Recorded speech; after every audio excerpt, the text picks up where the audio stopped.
Ça y est, c'est reparti. Bah, je suis désolé, c'est vrai, le téléphone a sonné, ça a bugué. Voilà, on est reparti. Donc on était en train de parler, mais c'est ça le direct, il n'y a pas de problème, on est toujours là. Et je suis toujours avec Émilie, donc qui vient à l'instant de nous dire que cet espace, et j'étais en train de dire, ça tombe bien, ce matin, il pleut depuis ce matin, et là on est dans un espace couvert. Et c'est vrai qu'il arrive qu'il pleuve à Perros-Guirec. Donc du coup, on est dans un endroit extraordinaire, tu nous disais. C'est vrai que si ça peut être un lieu de rencontre, voilà, d'échange et rencontre culturelle aussi, rencontre artistique, ce serait formidable.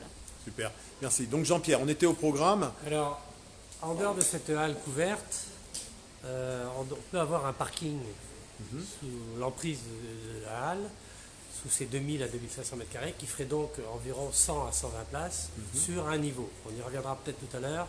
Il est plus prudent de rester sur un seul niveau. Par ailleurs, autour, en périphérie de cette grande halle, et accolé aux bâtiments qui existent et qui resteront en place, qui encerclent cet espace central, on pourra réaliser des boutiques ou des échoppes qui sont donc distribuées tout en périphérie de cette halle. Par ailleurs, il est possible aussi de réaliser un bâtiment en extension de l'hôtel de ville, à côté de l'hôtel de ville et sur la place de l'hôtel. Ça pourrait être une idée en plus, oui, tout à fait. C'est un élément complémentaire qu'on ne s'interdit pas de regarder en programmation. Et pour finir, on ne s'interdit pas non plus de regarder une possibilité de faire 1000, voire peut-être plus, 1500 mètres carrés de logement, parce qu'on est effectivement dans l'hypercentre et que c'est plus intéressant peut-être de faire des logements dans un secteur comme celui-là. C'est vrai, les parkings, beaucoup de gens s'inquiètent, c'est en sous-sol, il y a de l'eau à Perros-Guirec, on me l'a déjà dit, il y a des solutions techniques. C'est pour ça qu'on reste sur un seul niveau. La tentation économique serait de faire 2 niveaux, mais si on a des risques de nappe phréatique, on sait traiter ce genre de problème avec des cuvelages, je ne vais pas rentrer dans les détails techniques.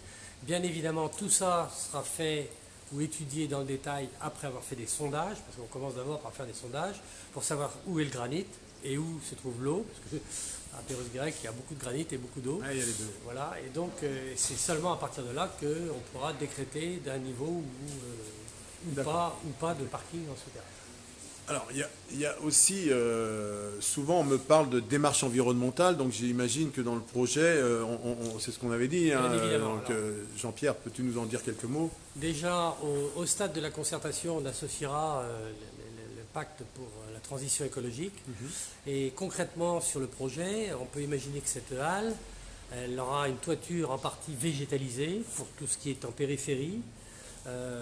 Donc avec des jardins suspendus, par ailleurs une verrière alternée avec des panneaux solaires. Donc ça c'est pour la grande halle. On peut avoir des systèmes de récupération d'eau pluviale, des systèmes de récupération d'énergie par rapport au parking, ventilation, je ne rentre pas non plus dans le détail. Et bien évidemment, tous les bâtiments qui sont construits seront faits aux normes environnementales qui seront applicables au moment de la construction. Ça c'est pour nous une évidence absolue. Merci. Alors moi j'ai une autre question. Moi je suis très sensible à l'argent public. Et j'ai reçu une question par mail parce que des gens se posent la question combien ça va coûter, qui va payer, comment on fait. Ça va être un coût exorbitant. On entend plein de choses. Donc j'aimerais bien qu'on puisse rassurer tout le monde. Donc Jean-Pierre, je te redonne la parole. Alors, bien sûr, c'est légitime. Enfin, tu peux dire que c'est ton travail déjà. Tu en as déjà fait des projets comme ça. J'ai déjà eu l'occasion de travailler sur des opérations d'aménagement. Il y a ce qu'on appelle un bilan d'aménagement. D'un côté, les dépenses et de l'autre côté, les recettes.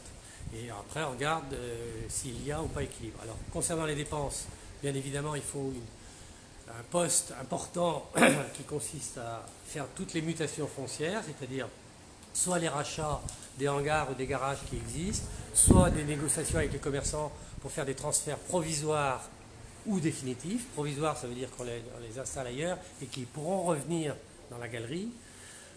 Et puis, comme autre poste de dépenses, bien évidemment, la démolition, le curage, le nettoyage complet de l'espace, la construction de la halle, la construction, s'il y a parking, du parking, et la construction, si le projet se confirme, de l'extension de l'hôtel de ville.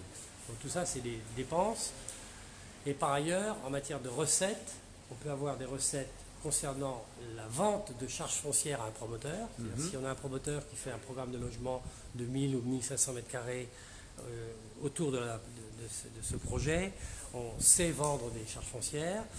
Par ailleurs, il y a aussi la possibilité de Ça revendre. s'appelle charge, mais c'est des recettes. Alors en La fait, c'est charge, les recettes, c'est les charges pour le la promoteur, ménagère tout et à une fait. charge pour le promoteur. Tout à fait.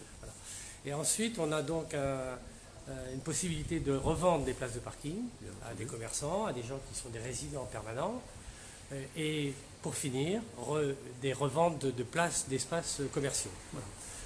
Pour être tout à fait honnête, il faudra aussi compter sur des subventions qui sont tout à fait légitimes dans ce genre de projet. Et à partir de là, il restera un résiduel qui sera à charge de la ville.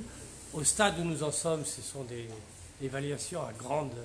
Grosse maille ou à la louche, comme on dit, grosse Donc maille. pardon pour certains de ne pas être extrêmement précis sur le sujet, puisque par définition, il faut d'abord l'étudier avant de savoir vers quoi on ira. Mais on peut estimer de l'ordre de un résiduel à charge de la commune de l'ordre de 3 millions. 3 à 4 millions. 3 à 4 millions On va faire une qu'il fourchette faut prendre en considération dans le temps. Parce que c'est une opération qui va se mener dans le temps, Jean-Pierre, et on en a échangé tout à l'heure, c'est dans le temps. Et après, il faut aussi savoir qu'il y aura des recettes fiscales, puisqu'il y a le foncier bâti qui va permettre aussi demain, et surtout la dynamique du secteur. Je veux dire, ça relance complètement cette partie du centre-ville de Pérouse, quoi. Oui, je peux prendre un exemple de recette, par exemple, c'est qu'on pourrait, dans l'extension de l'hôtel de ville, y replacer l'office de tourisme, qui actuellement est locataire. Donc à partir du moment où on le replace dans des locaux qui appartiennent à la commune, on n'a plus de charges locatives. Voilà un exemple aussi à prendre en compte. Ok. Je crois qu'on a... Alors le calendrier, c'est aussi...